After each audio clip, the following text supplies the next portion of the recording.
Hi, this is Phil, and I'm here to tell you all about the Capes and Lunatics Patreon. Get early access to all of our interviews, including the monthly Chichester chats with writer and comic book legend D.G. Chichester, new episodes of classic Capes and Lunatics shows, including The Quantum Zone, This Saturday the 3rd, and many, many more specials, all completely uncensored. Access starts for $3 a month, full video when you pledge $5 a month. Check out the link in our show notes or go to patreon.com/capesandlunatics. Hope to see you there. This is Jeremy Adams, and you're listening to the Capes and Lunatics podcast. In the blackest night falls from the skies, the darkness grows as all light dies. We crave your hearts and your demise. By my black hand, the dead shall rise.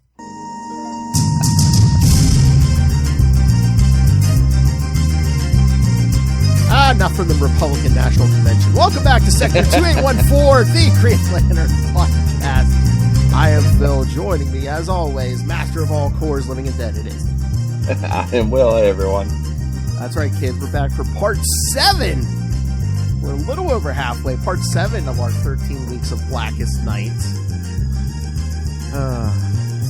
This time we're gonna wrap up Blackest Night's Batman, Superman, and Titans. Do Green Lantern Corps 41 and Green Lantern 47.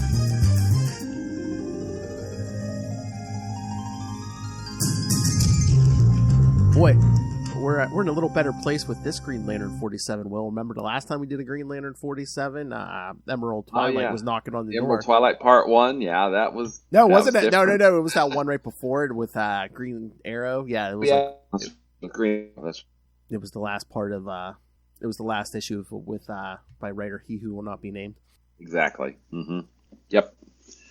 Absolutely. All right, so I know people have been on the edges of their seats. Will, you finally got to read Green Lantern number 7. What did you think? Yes, it's very interesting. So the Supreme Chancellor, Ambassador, whatever his name is. He's being set up as kind of this, bad guy, right? Mm-hmm. And we had. I thought it was interesting that they established back then. So this is pre-number 1 of this series, right? Yep. That the emotional spectrum is going haywire, right? Because the battery just exploded. And, Kilowog's gone. I don't think he's dead. I don't think anybody thinks he's dead. In classic comic book fashion, no body, not dead. But yeah, I thought it was really good. There's still lots of questions that we have. What is Hal's ring? What's going on with the emotional spectrum? When did Hal and Razor meet? When did that happen? What and is it different than the animated series? It has to be different on a lot of different levels than the animated series. But I've got faith that he's going to answer a lot of these questions for us. And, we were discussing beforehand, I'm still not a fan of mixing the New Gods and the Green Lantern, the source power. No. No. That doesn't work for me. Hopefully it works for somebody, but it does not work for me. Not a fan at all. Did you get War Journal or any of the other books? Yeah, I've got them over there in the stack. Haven't read War Journal yet, though. Okay. Oh, and did you, I did remind you, right? Quantum Leap came back this week. Yes, we watched it. Thought it was good. Mm-hmm. Very good. It's, what do we only have 16 episodes this season? I think it's a short season because of the strike, right? I think so, yeah, because I don't think, let me look, but I don't think it was even 16. It might be 13. We have, it looks like 4 episodes left, yes. 4 episodes. 10, 11, wow. 12, 13, yep. Are they just going to go one right after the other? It kind of looks this on this app, on my app, but sometimes it's not right. But yeah, I mean, it might be. Oh my, the last 2, it's saying the last 2 are on the same day. So unless they do like a two-parter? Two-parter, so I don't know, but we shall see. Oh, all right. Very cool. Shall we get to tonight's issues? I think so. Why not? It's these limited series, which I thought they did a good job of getting them out of the crossover that they're having right now in the limited series to set them up to join in, with the larger Blackest Night event. And I thought they did a real good job on all 3 of those, but I think the most important one is probably going to be the Titans one, and I'm sure we'll talk about it last. Okay. Yeah. Hold on, let me see something. Oh, maybe because I think they did this before. Meanwhile, Titans might be the Titans might be the only one without a synopsis. Ah, okay. All right. So where do you want to start, Will? I guess let's start with Batman, Superman, Titans, and then we'll save the really good stuff for Green Lantern Corps and Green Lantern after. If that sounds good to you. Okay, so you want to start with Batman? Oh, you know what? Let's start with Batman because, kids, we are recording this today, February 3rd, and today's the birthday of Batman's #1 fan. Batman, my favorite character. Happy birthday, Ray. Happy birthday, old man. You're 2 months older than me. Ha ha. All right, so yes, in honor of Ray's birthday, let's do Batman first. All right, kids. Blackest Night. Batman, my favorite character. Number 3, December 2009. Who Burns Who? Writer Peter Tomasi, penciler Adrian Saif, inker Vincent Cifuentes, colorist Naira Fino, letterer John J. Hill, and editors Adam Schlauman and Eddie Berganza. In the interest of shaking the deadly ghouls from their wings, Dick Grayson may have crash-landed the Batplane in a graveyard, but it's the corpses themselves who have unearthed the dead. Staring out from the wreckage, Dick Grayson and Tim Drake find the world around them transformed by the power of the Black Lantern rings. A giant black and white circus tent stands pitched before them, with the flying Graysons once again floating across the high wire like decrepit yet graceful swans. At the center of the grotesque big top is a life-size diorama of the Drake house, the night in which Jack Drake was murdered. Once again, thank you, Identity Crisis. That's right. Standing in the center of the staged kitchen is Jack Drake. Tim is transfixed as he watched history begin to repeat itself before his very eyes. Word for word, Jack Drake's final moments continue to play out just as they had that night. Red Robin is but a phantom audience member standing just outside the fourth wall of this macabre performance. He calls out for his father to hear his pleas, but it's as if his corpse is standing in a different dimension. He watches as his father's last night on Earth continues it just as it had, but just then a thought enters Tim's mind. Could this be the opportunity he's always dreamed about for these many years? The opportunity to finally be there to save his father from the razor-sharp weaponry of Captain Boomerang? By the time Tim is stepping onto the stage to intercept an undead George Digger Harkness, and his father's probably still rolling over in his grave, not because of the black ring, because he was killed by Captain Boomerang. Dick had already dispatched Damien to take the coordinates back to the bunker. He realizes the Black Lantern's Theater of the Bizarre is no place for the rambunctious youth and had chosen the cemetery for a landing point because it contained a hidden path back to the Wayne Foundation via a mausoleum for Archibald Stanton. Because some maniac, yes, has hidden back caves and tunnels all over town. Oh, I'm sorry. I meant, yes, some hidden maniac. Batman, my favorite character. But in an instant, he too is sucked into their emotional ploy as his arms stretch out and grab him and take him skyward just as they had so many years ago. Heads up, Richard, it's time to fly, John Grayson's familiar voice calls out, but just like Tim's private hell playing out below, this Grayson family reunion is a doomed one. Wow. Janet Drake stands on the periphery, urging her son on as he pummels the undead Harkness. His screams of rage echo through the night air, floating skyward where the flying Grayson's lifelines are once again severed by their malefactor Boss Zuko, whose own black corpse stands grinning below. Crashing down inside the Drake kitchen on top of his parents' cadavers, Dick has just witnessed his parents' murder for the second time. Old wounds tear open as he digs himself up from the mess of tangled bones and rotten flesh to lunge at Zuko. Both boys seethe with hatred as they pummel their personal demons into the ground, their hearts marinating in the bright red glow of rage as the other Black Lanterns arrive and the glamour begins to fade. Just as the Lanterns grasp for their heroes' hearts, Dead Man arrives with the cavalry. Dispatched by Grayson upon arrival, Boston sought out the only person with enough firepower to possibly keep the Black Lanterns at bay, Jason Blood, a.k.a. the Demon Etrigan. Taking control of Blood's body, Brand invokes the demon and races to the graveyard where he blasts the encroaching dead, but neither Blood nor the demon is very happy about being controlled by the ghost detective. And what's more, even though the heartless Hellspawn is impervious to the Black Lantern's touch, the blistering hellfire of the demon is not unending. Dick realizes that they're going to need a backup plan. Radioing back to the bunker, he has Damian send them out Mr. Freeze's freeze gun from the armory via one of his old Nightwing gliders.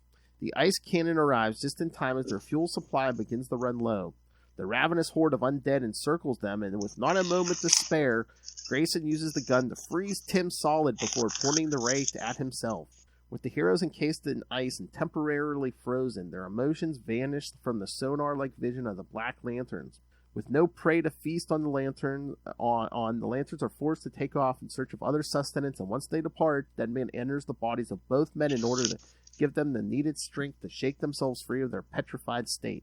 Although their personal demons have been vexed, the threat of the Black Lantern still lingers over all of Gotham and the world, and now Dick Grayson and Tim Drake turn their attention towards passing on the knowledge they've just garnered to the rest of the superhero community and rejoining the fight to thwart the Black Menace. Thoughts? If the demon is calling you something foul, you're pretty foul, don't you think? Yeah. Doesn't he call them foul something, I believe, when he shows up? Gone, the form of man, or as the demon plot device. Exactly. But freezing so that they, their emotions would be contained. Kind of clever.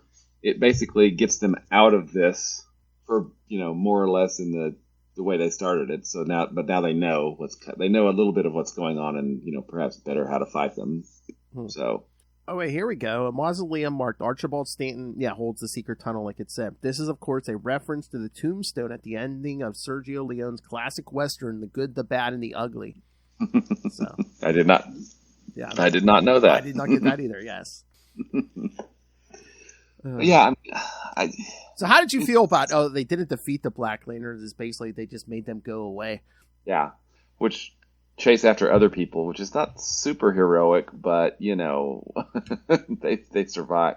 When you get right down to it, there's not much street level Batman.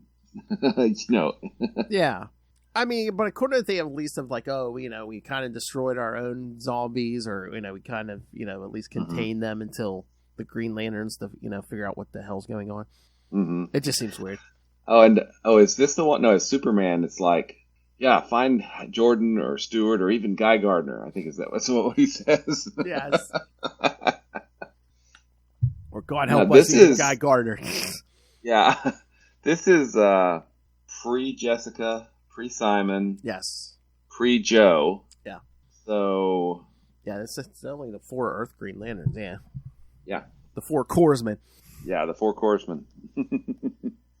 Because Simon because Simon shows up first. That's not till New 52. Exactly. So that we've still got like 2 years, I think, until he shows up approximately. All right. So, other thoughts on Batman, or should we get to Superman? The dynamic. What was that? I don't know. I thought the dynamic was interesting between Tim, Dick, and Damian. Yeah. Because Damian's kind of a loose cannon here. And see, I wasn't reading Batman at this time, so I don't really know how that played out. How long was Batman gone? Was it 6 months? I mean, it might have been. I'm thinking it might have been a year. It might have been close to a year. Oh, okay. Yeah, because like Bruce Wayne comes back, and then basically him and Dick Grayson are both Batman until New 52. Yeah, because Grant Morrison. That's when Grant Morrison started Batman Incorporated when Bruce comes back. So. Gotcha. And the Red Robin stuff. Fabian was writing a good. Fabian Nicieza was writing a good Red Robin series until they ended that for New 52. Damn New 52. Well, I've liked Tim Drake since he first showed up back in, A Lonely Place of Dying. Yes, me too. 1990. Yes, that's what I said. Hey, just like with there's certain certain fictional characters, like Tim Drake's one of them, Bart Simpson's another one. Kind of when they debuted, I was around the same age as them, so yeah, kids. Oh, cool. You want to feel old if they aged in real time? Yeah, Bart Simpson and Tim Drake would be in their 40s right now. You're welcome. Ouch. Well, Bruce Wayne would be dead. That's true. That is true. Very true. You're welcome, Ray. It's your birthday. I thought that this was, it wasn't great, but it did what I guess they wanted it to do, which was expand the Blackest Night out into everyone's book. Batman. Yes. Into everyone's books, but not necessarily take over their books. So, they each got these little 3-issue limited series, right? I mean, as much as we love the event, did everyone in the DC universe need to be involved in this event? Yeah, I really don't think a lot of, like, the question, right? We covered that. Was that last time or the time before last? I can't remember. But I think it was last time. I think so, maybe. yeah. But, yeah, another street-level character that, hey, magic space rings from, billion-year-old Guardians, super powerful, don't really mesh really well, And I think they've been making the best they can of it. I mean, and we talked about the Western one. It was interesting, but we didn't really have any attachment to really any of the characters, and we didn't really know who was who and in the zoo and what was going on. But it almost seemed like it was someone's personal favorite back in the day. So they're like, let's do a Western, the Western one. Yeah, why not? Yeah, we brought it back. It's a zombie series. And again, it's a Green Lantern. It's a Green Lantern event, so even like Superman's not going to defeat all the Black Lanterns, and yeah. So let's go ahead and discuss the other two, and then let's rank them. These three. Oh, the three. Okay. Yeah. Okay. All right. We'll jump to Blackest Night, Superman #3, December 2009. Oh God, The Long Dark Night. Wait a minute, whose book is this? The Long Dark Night. What the F?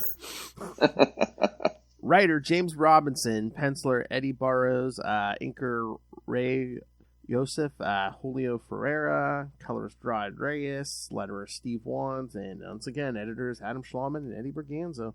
Krypto wakes up at the Kent homestead and disappears at super speed. On New Krypton, Kara fights her father, who is under the influence of the Black Ring. After he berates her, Kara realizes that this undead being is not her real father. Psycho Pirate continues to sow chaos. He is able to use the power of his mask to manipulate the emotions of those around him. When Connor realizes that Psycho Pirate is behind the chaos, he tries to interfere but falls under the villain's spell. Connor then attacks Superman but eventually breaks free due to the latter's words of encouragement, the Man of Steel referring to him as his brother. Ma Ken tries to light Black Lantern Lois on fire, but it doesn't work. Krypto shows up and rips Lois's hand off. Man, who's writing this? Jeff Johns? Good point. Well, they're zombies. He's able to dispatch the Black Lantern because of the removal of the ring. A scientist goes to Allura on New Krypton and says that he has a device that can repel Black Lanterns. However, the device will also trap anyone on the planet as well. Allura goes to get the Black Lantern Zor-El at the required distance from the planet. Just as the device is put to use, Allura is able to grab her daughter and return to the surface as the undead Zor-El is repelled. Connor starts to see Superman losing in his battle with the Black Lantern Superman. Combined with his telekinesis, he's able to snap back from Psycho Pirate's influence. Connor explains that he was trying to suppress his mind powers because he wants to be just like Superman, who does not have these powers. Or writers just weren't using them for a while. Superman tells him to use any power available to him. Connor uses his telekinesis to fight Psycho Pirate and steals his mask. He uses it to restore people to normal. He also uses it to disperse Psycho Pirate and Black Lantern Superman. Their black rings seem to shut off when the mask was used on them. Unfortunately, the mask was shattered as the ring flew off the Black Lantern Superman's finger. Superman tells Connor that they will have to worry about that later because people in Smallville still need their help. Thoughts? Love the Krypto stuff. Yes. And, him not using his telekinesis, Superman going, dude, you gotta use everything. I'm like, come on, isn't it that obvious? And it's not even like regular telekinesis, it's tactile telekinesis, so he basically has to be holding on to something to use it. Yeah. Yeah. But again, a clever way to get rid of, I think probably the way they got rid of their Black Lanterns is a bit cleverer than the Batman book. Yeah. But they're also at, power levels that the Bat books can, don't even approach. So yeah, it's like you don't want to be. I mean, with the street level characters, you can do it, but you really don't want to be punking Superman to us, where it's like, oh, I'm totally helpless, Mm-hmm. But yeah, the crypto stuff was great. Oh yeah. Hey, I'm just gonna grab that arm. Now, New Krypton, is it? I didn't know really what was going on in the Superman books at the time, but it's apparently another planet that Argo City is on. Yeah, I'm trying to remember if they was it Argo? Where I can't remember if it was like in a bottle like Candor or something happened, and I think one of the cities got it brought back, and all of a sudden everyone on Earth's all nervous because now all of a sudden there's a bunch of there's a whole city full of superpowered Kryptonians. Kryptonians? Yeah. Yeah. Yeah. And of course everyone's like, "Oh, of course they're not all going to be like Superman." So yeah. But I guess Supergirl was trapped there for a while after the I'm trying to remember. Maybe I can't remember if it lasted, how long it lasted. It might have just lasted through Blackest Night, but again, it's been a while since I read those. And remember, kids, read Electric Mullet or listen to Electric Mullet, the Superman podcast. All right. So, any other thoughts on Superman, or should we get to the Titans? Let's get to the Titans. All right. Because something interesting does happen in the Titans. Yes. All right. Like I said, I'll do the credits. No synopsis here, of course, again. Blackest Night Titans #3 from December 2009. Oh, God. Sorry, Prince. When Doves Cry. Writer J.T. Kroll, penciler and inker Ed Benes, colorist Hi-Fi Design, letterer Rob Clark Jr., and editors Eddie Berganza, Brian Cunningham, Adam Schlauman, and Rex Ogle. Yes, kids, 4 editors for this thing. All right, so what happens here? Well, yes, we don't have a synopsis. So we rejoin the action. Starfire and Cyborg are under the thrall of, and I can't remember her name. Oh, is it Lilith? Lilith, yeah. And then Tara is messing with Garth. Yeah. And then we get some really, really dark stuff with Donna Troy. I mean, smush kind of, smush. Oh, yes. Yes. Literally crushes in the head of her zombie baby, yes. Yes. Puts her fist through her dead ex-husband. Yep. Yeah, it gets pretty dark. And then Dove shows up with the 2 Hawks behind her, and basically, I don't know, she kind of nukes one of the Hawks, right? Her sister. Yeah, her sister. Yeah, because I guess she has this light that can, I guess, fry them. Mm-hmm. And then she ends up nuking the rest of them, but some of them run away. And that's pretty much the issue. Except she does have an extended kind of dream sequence thing with Don Hall, D-O-N Hall, the original Dove. Yep. Where he talks to her about helping Hank. Yeah. She said, yeah. Spoilers, people. Guess who comes back during Brightest Day? Oh. Hank Hall. We'll get that in 6 more weeks, kids. Brightest Day. Right. Brightest Day. It's coming. It's coming. So, and then of course, Don has been at this point, so he is slowly learning. As far as I know, it's really the only kind of traditional zombie stuff, right, that happens during Blackest Night. Yeah. From you're bit, you're infected, you're turning into a zombie, right? Yeah, because do you remember anything that happened anywhere else? No, because I mean everything we've read so far, it's like I don't remember anyone getting bitten. It's basically the rings were basically want to kill, literally just kill people real quick and get those rings on them. Yeah. Yeah. So it's kind of interesting, and I'll be curious to see because we were chatting beforehand. I don't remember exactly what happens with Donna, during the rest of the crossover. So yeah, neither do I. We'll have to watch for that. Now, it ends with them getting the word out. There's a really cool bit at the end. Donna Troy is talking to Dove, and she's saying something. She says, out there, and then Bart's there, and he says, well, hey, when did you talk? I just talked to the Flash. When did you do that? Well, between out and there. Yeah. Which I thought was a cool little gag. Mm-hmm. But, I thought this one was pretty good. Although I don't. So let's circle back around. How would you rate the 3 of these, limited series? Let's see. I mean, like I mean, if you were gonna go for like a class, like you were saying, like a classic zombie tale, gore fest and all. I mean, the Titans was your bulk here. Yeah. Mm-hmm. I had a personal love for Batman, especially from this era. I don't know. I might have to go. You mean the 3 series as a whole? Yeah, see, and that's a good point because I think overall the strongest had been Batman until this issue. Yeah. But I don't think that this issue of Batman was the strongest one. And then second was Superman and third was Titans. But the way Titans ended, I feel like it's the strongest issue this time. But overall, I would probably almost have to put like the Superman book last, I think, and then Batman, and then Titans, because the ending of the Titans kind of made it overall better. It was much more deeply embedded, I think, into Blackest Night because of the stuff that's going on with Dawn, right? Yeah.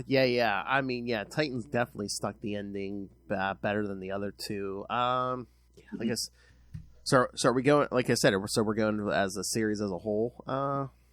Yeah, series as a whole. All right. I mean, I'm probably gonna go from best to worst. I mean, it's hard too because there's good and bad with all of them. Probably Batman. Yeah. Maybe Batman, Titans, Superman. Okay, cool. Well, I mean, we kind of agree that Superman was just kind of. I mean, it was still good, but it wasn't. Well, and really, the difference between all 3 of these is really kind of small. I mean, they're all kind of about the same. I just kind of Titans the edge because there is more really cool intrinsic stuff, and we get classic zombie bite, with Donna Troy. Mm-hmm. But with Dove, we get really important stuff from a plot standpoint, for Blackest Night, and the other 2 books were less required reading, I think, than perhaps the Titans book. Well, it's always hard, too, with Superman, where it's like any story he's involved in, even tangentially, or it's like, well, why isn't Superman solving this problem? Yeah, exactly. I mean, he's Superman. Exactly. With Superboy and freaking Crypto. And I love Crypto. Crypto's awesome. Exactly. I think Do we have a streaky yet? At this point, I don't think so. I'm not sure. Again, I'm not sure. It's been a while. Yeah. But yeah, I mean, some of these books, it almost seemed like they were ads for, oh, hey, are you reading Superman at this point? This is what's going on in the Superman books right now. New Krypton and yeah. Yeah. And hey, this is the Blackest Night things going on too. Maybe you want to check it out. So there was, and I think they did a fairly decent job of that because they showed you what was going on in the Superman books. You also got a hint of what's really going on with Blackest Night, and as a 3-issue series, it's not. Back then, it wasn't a huge investment. What are these, like $250, $299? Let me see here. It looks like $299. Yeah, $299. So, anybody reading Superman at this point, hey, in case you didn't know Blackest Night was here, boom, you've got a cool little thing going on with your, team, and same with Batman, and of course the Titans. So yeah, I mean, I think that these, they're not earth shattering. They're not the greatest thing ever. Which we're coming up to the greatest thing ever. We got Core and Green Lantern coming up. Those are awesome. Don't worry, kids. Hal Jordan's coming. Don't worry. Yeah. But I think that these 3 series, I think, succeeded. I mean, I would say that they succeeded in what they were trying to do. Yeah. And next week, kids, we're gonna start some new ones next week, kids. So. Do we have 2 more or 3 more of these series? Hold on, let me see. I already got this open here. Next week we're 3, because we're gonna do the Flash one, the Wonder Woman one, and the JSA one. Yeah, so. And that's it, right? I think that's all the limited series. Those 6 total limited series. I think so. Yeah. Because I mean, we have because we have some more, like final issues coming. But yeah, I think this is the actual. Yep. That's the last of the miniseries. Yeah. Cool. Very cool. All right, where do you want to go, Mr. Will? You want to do Core first and then save your boy for last, or? That works, man. Sounds good to me. All right. Green Lantern Core with the creepy little Guardian on the cover there. Yeah, very creepy. Green Lantern Corps number 41 from December 2009. Oh God, Hungry Hearts. Another musical reference. Yes. Writer Peter Tomasi, penciler Patrick Gleason, inkers Rebecca Bachman, Kevin Champon, and Tom Guyan, colorist Randy Mayer and Gabe Edelbaub, letterer Steve Wands, and editor Adam Schlauman. Sornik Natu and Ireland continue their battle in the Oa infirmary with the Black Lanterns revived from the Green Lantern dead. Ireland suggests leaving the others in the infirmary behind, but Natu refuses. The two Green Lanterns are then confronted with more Black Rings entering the room. Elsewhere on Oa, Guy Gardner is wrapped up in a battle with Kihon, who has become a Black Lantern. Kihon berates Guy for leaving him to die at the hands of the Manhunters, but Guy disintegrates Kihon's body. He flies off as the Black Lantern regenerates. Back in the infirmary, Natu and Ireland devise a plan to escort the sick and wounded Green Lanterns to Mogo. As they leave, Natu sees Kyle Rayner fighting with the undead version of Jade, his former girlfriend. Natu flies in and saves Kyle from getting his heart ripped out, but Jade tries to get inside Natu's head. Natu punches the Black Lantern Jade in the face. Also on Oa, Aricia continues her battle with the Black Lantern versions of her family. She's able to get away after blasting them with her power ring. Kilowog and the rookie Green Lanterns continue to fight off Black Lanterns above Oa. After Kilowog is knocked unconscious, he awakes to the rookies slaughtered all around him. Kilowog's former trainer, remember him from that story? What was that, week 1? Yep, week 2? I think so. Lantern Ermi, who has become a Black Lantern and tries to blame Kilowog for his death. The scene ends with Ermi about to pull Kilowog's heart out of his chest. Vath and Izamat fight off Black Lanterns as they are surrounded by children wearing black power rings. The children are wiped out by a purple light as an Indigo Lantern arrives on Oa to help. Yep, so this is tying back into the last issue of Green Lantern, where he left or was dispatched by Indigo 1. Oh, yeah. But yeah, lots going on here. I mean, you know. Yeah, everything. Well, and those children are the children of the White Lobe, aren't they? I think so, yeah. I think so. But yeah, you know, Black Lantern Jade, Black Lantern Aricia's whole family, Kihon, who Guy nukes. Yeah, and we're in the 90s, I think, on the percentage. Is that right? Because we got some of that. We got some of that during the 3-issue series, but I think we got some of that here as well. Because they're like 92% or 95%, I think, or 80 something. I can't remember what it was. I'm going through this issue now. It was either this one or the Green Lantern one, but yeah, they're getting there. They're up to like 90-some%, I think. Yeah, so it's coming, kids. Oh, maybe it's the Green Lantern issue because I'm not seeing the person. Wait, not seeing percentages here. Oh, yeah, maybe the Green Lantern issue then. But yeah, it's getting there. But the Green Lantern Corps book, I really don't feel like it gets as much credit as it should. Yeah, no. Yes, Green Lantern is awesome, but the Green Lantern Corps book is almost equally awesome, and sometimes a little bit more awesome, honestly. Oh yeah, and, it's telling multiple stories at once in like in a cohesive manner. Yeah, and it's awesome. I mean, this book and Green Lantern, or the quality of it has just been through the roof since, you know, the lead up to Sinestro Corps War, and they just keep getting better. Is this the golden age of Green Lantern right here, basically from Rebirth, and then we're still kind of in it here, Blackest Night? I think so. I think Brightest Day, I don't know that it hit as well after Blackest Night. Yeah. Just because it was about, you know, bringing back the dead characters and all that stuff. You know, I don't remember reading as, you know, hey, this is really cool, you know, like we would about Blackest Night and everything that was going on. But, you know, I don't know.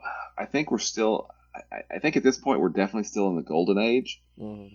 We still have War of the Green Lanterns coming up. And then with the New 52, we go from 2 books to 4 books. Oh, yeah. Right? We get New Guardians. Red Lanterns. We get Red Lanterns. And so, you know, I think it's still very much, you know, golden age.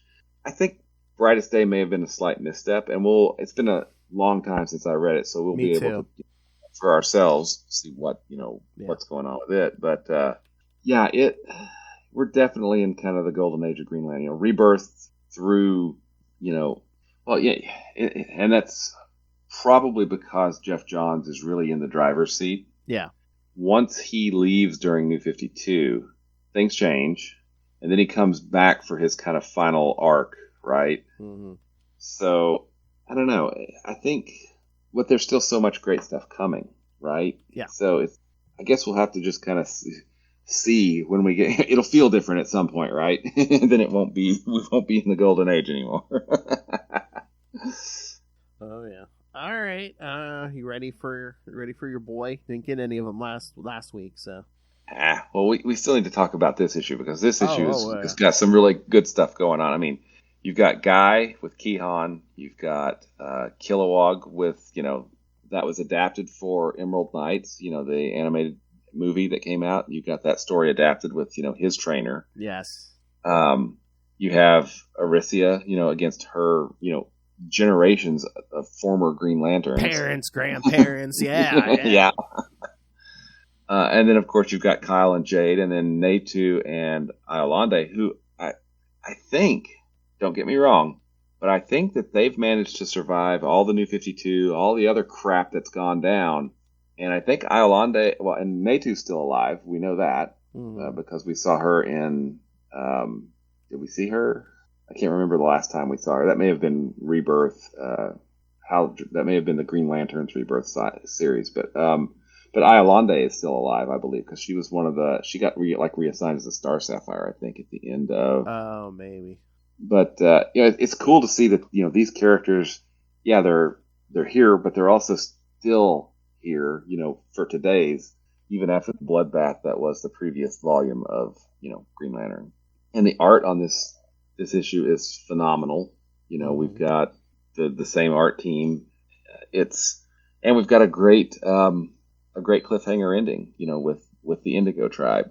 And at this point, what do we know about the Indigo Tribe? Not much, right? Much. Yeah, no. I mean, I kind of like that they're not giving us a ton on them yet because there's so much going on in Blackest Night. I wouldn't want them to try to go into this, now. Yeah, exactly. But yeah, the Green Lantern core book, and then you've got that great scene where they've got all of the wounded in bubbles. They've got all of these wounded in bubbles, and they're flying them to Mogo to get them out of basically the battlefield, which I thought was pretty cool. So yeah, this was a really, really good issue. Oh yeah, no. Again, the regular Green Lantern book and the core book have been this era are some of the greatest. Yeah. Yep. Absolutely. And of course, the regular Green Lantern books should be firing on all cylinders because this is kind of their event. So. Exactly. Exactly. So what are your thoughts on this issue? I agree with everything you said. I like it. Of course, I love Kyle Rayner, so of course I love this issue, and it just breaks my heart for the whole Jade thing. But again, we got Natu here. What you think about that? Natu's like, oh, did he tell you? Did he? Or Jade was like, did he tell you he saw you? Cause, but I don't think she got the whole thing out. But it's basically like he's lying to you because she got punched and then fired. She punched her in the face, then fired her ring, didn't she? Something like that. Yeah, blew up the head. Yeah. But yeah, this is an excellent issue. I agree with you. Excellent issue. Mm-hmm. It's just Guy being Guy. Yeah, exactly. Nuking zombies. Yeah. Which brings me, slight detour here. Green Lantern number 7, where the United Planets assign him a task. He's like, you could take this and hunt down Lobo. I'm in. He's like, I'll be by. Let's go. I'm gone. On my way.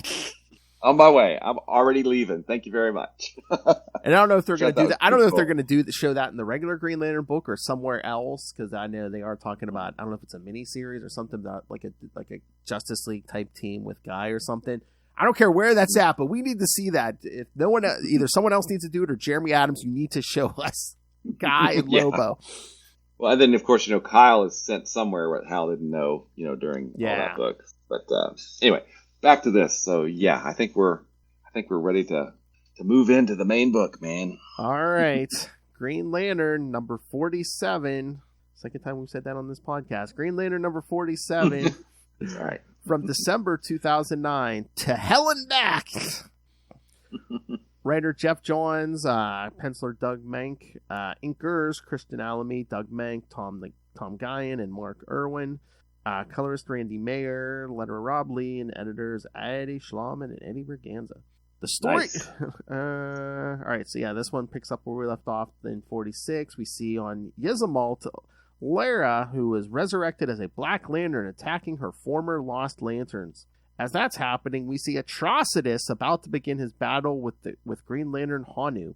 But before they can start, they are interrupted by the arrival of 4 more Black Lanterns, the members of the 5 inversions that were killed by Atrocitus to form the Red Lantern Corps, including Qual, who tells Atrocitus that his fate is a truly intriguing tale. Atrocitus tells his fellow inversions that these prophecies were inaccurate, as they did not see the rise of Sinestro, the birth of the emotional spectrum, and the war of light that followed it, as well as the return of the dead. Qual then asks Atrocitus if his rage can go any brighter, and when the answer is no, Qual rips Atrocitus' heart out of his body. But before a Black Lantern ring can attach itself to the Red Lantern, Atrocitus wakes up and attacks the 4 inversions, saying that the dead may kill the other Lantern Corps easily, but the Red Lantern Corps will not fall as easily, since the Black Lanterns harvest the hearts of the living, but the hearts of the Red Lanterns were replaced by the Red Lantern ring. Which is really kind of cool and clever, when you get right down to it. I was just waiting for, are you going to rip out my heart? I have none! Exactly. Ha ha ha. Ha. Meanwhile, on Korgar, Black Lanterns Abin and Aaron Sur continue their battle against Green Lantern, Sinestro, Indigo One, and Star Sapphire. Aaron fights against her ex-husband and smashes him through the ground and takes him to a tunnel underneath Korgar City. As that is happening, we see Hal fighting against his predecessor, who tells him that it was foretold that his successor would surpass him in all of his accomplishments. But unlike Hal, Abin never brought the Green Lantern Corps to the brink of destruction or failed to save Coast City when it was destroyed. But Abin's words have no effect on Hal, as he has made his peace with Coast City's destruction, and his actions as Parallax and attacks Abin. As the two men are battling the Black Lanterns, Indigo One tells Carol to help Hal, as she will help Sinestro, who is being beaten by Aaron beneath the city. Aaron reminds Sinestro of her death and whether everything that Sinestro's done since was worth her death, which strikes Sinestro as he doesn't know. But before he can finish his sentence, Aaron is blasted by green energy. Thinking it's Hal, Sinestro finds that it's Indigo One, channeling the power of the Green Lantern through her. But since the direct light of the Green Lantern is necessary to destroy the Black Lanterns, Aaron survived Indigo's attack. Suddenly, we see Green Lantern, Star Sapphire, and Abin entering the battle. The 4 Lanterns combine their or is that supposed to be Sinestro? Combine their powers and destroy Abin and Aaron Sur, but not before Abin recognizes Indigo. Hal asks Sinestro who Aaron was. He tells him that she was Abin's sister, but when he is asked what she was to him, he merely says, "Nobody." Now that the immediate threat of the Black Lanterns is over, Sinestro tells Indigo to take them to Gizmalt and to Atrocitus. Since he knows that the Red Power Ring may have replaced their hearts, the Red Lantern Corps are very valuable against the Black Lanterns. But Hal wants to go to Odom first and get Saint Walker. But Sinestro refuses, saying that although Hal wears Abin's ring, the mission against the Black Lanterns is Sinestro's and Sinestro's alone. Since it was the Guardians who created this mess, Hal takes it upon himself to take charge of the mission, and that everyone is going to help, including Sinestro. Sinestro then sends a message to the other members of the Sinestro Corps, saying that during the attack of the Black Lanterns, the Green Lantern Corps are not their enemies. Meanwhile, here we go again, on the dead planet Xanchi, we see Green Lantern John Stewart flying down to the capital city, where he finds an old Green Lantern power battery, but he's not alone, as we see a Black Lantern wearing both a Green Lantern ring and a Black Lantern ring. On Odom, the battle between the Blue Lantern Corps and the Orange Lantern Corps continues to rage on as Black Lanterns are descending on the planet. Sensing death nearing, we then see Saint Walker being attacked by 3 Orange Lanterns.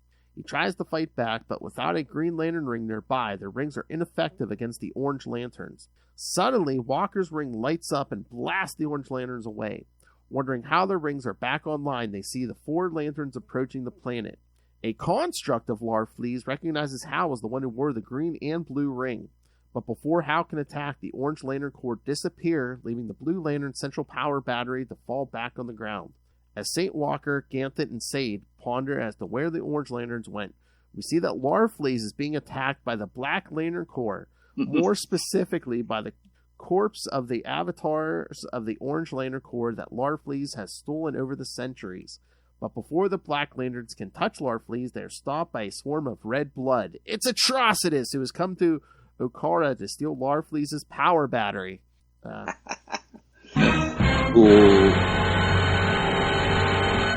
There's a lot going on here. I thought there was a lot going on in the core book. No! Yeah. And, I think we're really getting to see how the different cores play off each other, because, hey, the cool thing about the Red Lantern Corps is that, the ring replaces their heart, right? Yeah. The cool thing about the Blue Lantern Corps is they can't really do anything without a Green Lantern. Hope is ineffective without will, right? So, yeah, this is really showcasing kind of the way all of these things interplay off of each other. I think it's a really good... And then Hal basically saying, screw you, Sinestro. I'm in charge. We're going to Odom. Doesn't he say he's tired of being used as a puppet for all the different rings? Because he's worn all of them at this point. Well, yeah, because half those cores have come after him trying to recruit him, yeah. Yeah. But I was waiting for the line, and I knew it wasn't going to come, but I was just waiting for Hal to say, I know that's not really you, Abin, sir, because I hung with your spirit for... yeah, quite a while during the Spectre series by J.M.D. Mateus. Exactly. But again, it's just like, oh, I don't know you, you don't know me, Which, by the way, that Spectre series still has not been collected, and it needs to be. It really needs to be. Yes. And I don't care if it's not in continuity or just that it's collected. It's J.M.D. Mateus. The man's a brilliant writer. Come on. Exactly. So, thoughts on this one, Phil? What do you think? Again, for the week, this is probably the best issue of these 5. I think it's really close between this and the core, though. Really close. It is close. The core is good, but again, I think Jeff Johns got more into this book, which doesn't seem possible after reading the core book. And again, it kind of should be the best because Jeff Johns is pretty much the architect of this whole thing, right? The event, exactly. The Green Lantern books, the event, yeah. And again, of course, the art's good on these both Lantern books, and we really kind of touch on all cores in this issue. Oh yeah, we got all 7 of them, and how they're going to come together to defeat who we don't know who this is yet, but we know who this is. We know who's coming. Did this have I can't remember. Did this have the percentages in it? Because they were... hold on, let me... Maybe that was just in like the Titans book or the miniseries. I remember seeing it. Yeah, I remember seeing it too. Yeah, I'm flipping through the Green Lantern one now. I'm not seeing it. It might have been like the Titans or one of the one of the miniseries books because I'm not seeing it here. Now, if I remember right, at the end of Blackest Night number 4, we hit 100%, right? Yeah, I think, yeah. Oh yeah, did that when it got to 100? Yeah. Yeah, the battery appeared at Coast City, and we got. Did it show Necron at that point? I think that was our first shot of it. Yeah. Yeah. Gotcha. Yeah. Oh, what did you think about this when Hal tells Sinestro he's like you can help, but you're sure as hell not taking charge, and then Sinestro goes after he tells the Sinestro Corps, the Green Lanterns aren't your enemies for this thing, and then he says, now as I believe Carol often said to you, Jordan, as long as you're in the self-appointed pilot seat, try not to crash. Yeah. He and Carol can really pick at exactly all of Hal's weak points, really easily. Yeah, and because Sinestro and him and vice versa, Hal can really punch at Sinestro where he's kind of weakest as well, because he knows they know each other so well, and they're still friends-ish. Yeah, because there's a good line coming up in Rebirth, I believe. We'll always be friends. And the other thing, I'm trying to remember if this goes where this goes by the end of Blackest Night, but ever since Rebirth, I'm like, doesn't seem like they're giving John as much to do as everyone else. Yeah, and I think that's a fair criticism of the Rebirth era, because he was 2814.2, but he went undercover, so we didn't see him for very much of the first year. Hardly any. And now he's just hanging out on Xanchi while everything's blowing up. Yeah. Yeah, exactly. I think we get more of him, in the lead up to War of the Green Lanterns, where we have all four of them together. But you're right. That's definitely I think that's a fair criticism. I mean, because we get Guy, we get Kyle, but John is kind of relegated to second fiddle. And I don't know if people were just purposely ignoring it or just forgetting or just not wanting to go there, but it's just this is a guy at one point we're like, oh yeah, you're kind of like a guardian, but now all of a sudden he's sidelined. Yeah, exactly. And we don't really get that brought back. I mean, that's one of the things that I really, really liked about the Thorn run. Yeah. The previous volume of Green Lantern was, actually touching on Mosaic and, showing that John is an ascended being and what that means. But we don't seem to be getting much additionally on that after the series, because that's been almost 2 years ago at this point, right? Mm-hmm. That the series ended. So, no, I don't know. But yeah, you are not wrong that it does seem like he is very much sidelined during Blackest Night. Yeah, that's the only thing I really have a problem with is we could use more John Stewart in this thing. Mm-hmm. Yep. But again, like I said, I don't remember where that storyline goes by the end of this. So, I might be eating my words by the end of this. Well, I don't remember, but my gut tells me that it's going to be just Katma and Xanchi trying to do the thing that all the other Black Lanterns are trying to do specifically to him. So, I don't know. I mean, I don't think we even really see him in the Blackest Night book. I think he only shows up in the Green Lantern book. We'll have to check that as we move through. But yeah, you're absolutely right. He is kind of sidelined and really has been, since Rebirth, honestly. All right. Anything else, William? Good week. Yes. Good week. Yes. All right. Well, next week, like I said, we're going to start 3 new miniseries. Blackest Night Flash #1, Blackest Night Wonder Woman #1, Blackest Night JSA #1. And we're still going to get Green Lantern Corps 42 and Green Lantern 48. So. Cool. Coming up to another 50 here. That's right. Issue 50. And don't we get a cover? I believe it's an homage. I believe, yes. Someone in his bling, yeah. Yep, exactly.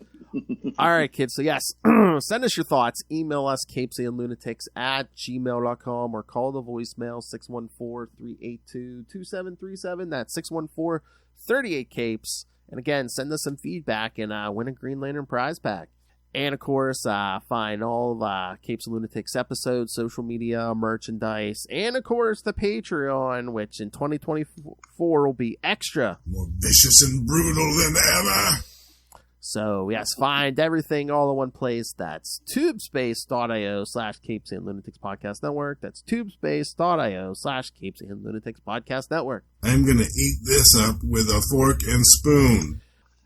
All right, Mr. Will Allred, master of the core, master of the quantum zone, master of podcasting, and hopefully master of Kickstarter, because you have a campaign going on right now, don't you, sir? We do indeed. So first, you can find me at Wallred. That's at WALLRED. That's at Gmail and Facebook and Twitter and Blue Sky and several other places as well. But you're absolutely right. We have a Kickstarter running right now for Crossover Division #5.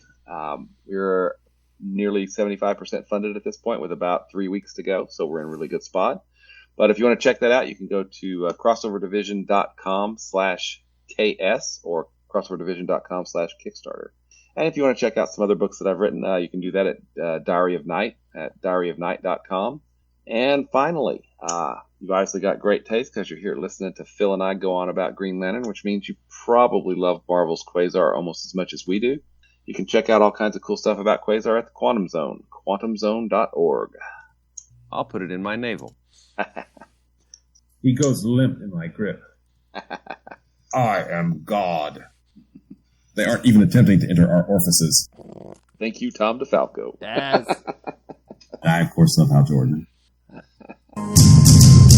Alright, kids. Come back next week for part 8 of Blackest Night. Blackest Night Flash, Blackest Night Wonder Woman, Blackest Night JSA, and, of course, Green Lantern Corps book will be here, so. Absolutely. And I believe, was it this episode? I think, yeah, we've broken Quantum Zone numbers, kids, so. That's right. 157 of these. Hard to believe, man. Hard to believe. Still climbing. Still climbing like a crazy maverick in his F-16. Hal Jordan. All right, kids, come back next time. And remember, it's not always a bad thing when your new girlfriend punches your ex in the face. Good night.